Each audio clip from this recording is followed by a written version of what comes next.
Officials are telling evacuated Richmond residents not to go home yet. Tests today confirm cancer-causing agents in the air from that recycling plant fire that sent toxic smoke high into the air more than 2 days ago. Our Rachel Krause has been following this story since the blaze broke out. Tonight she's back to tell us the fire is under control. From Tuesday night to this is amazing. Outside the plastics recycling facility along F Street, a sense of calm fills the air. A stark change from 48 hours ago, when massive plumes of black smoke filled the air, spilling toxic chemicals into the sky. Throughout the day Thursday, firefighters witnessing their progress firsthand. If you'd have seen it this morning, it looked like a big fog all around this property.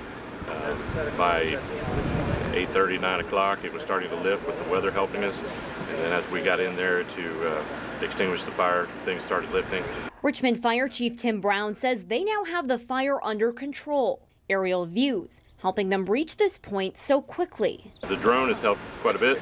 It tells us where the hot spots are, what the temperatures are, where the hot, in the areas that we need to attack. Neighborhoods sit quiet Thursday evening as thousands heed evacuation orders. Others chose to stay behind, keeping one eye on their pets and loved ones and the other on the smoking ruins nearby. The EPA today says samples taken in town have tested positive for asbestos, a cancer-causing agent, and they're still taking and processing regular samples to better understand what kinds of toxic chemicals went into the air and water from the burning plastics. The EPA is still here, IDM is still here. We're supposed to get some test results, I think, tomorrow.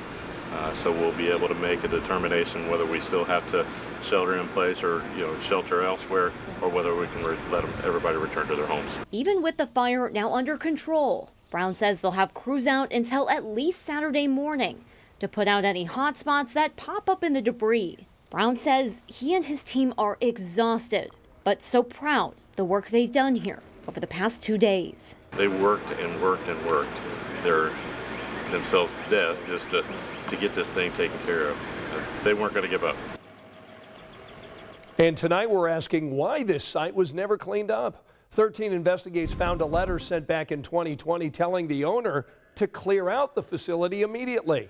The letter stated the city planned to start remediation, but here we are 2 years later, it never happened. City leaders blame the owner for this blaze. But today we learned there was no timeline for the owner to vacate the premises. The city of Richmond says the pandemic and selling off items to pay off debts slowed things down.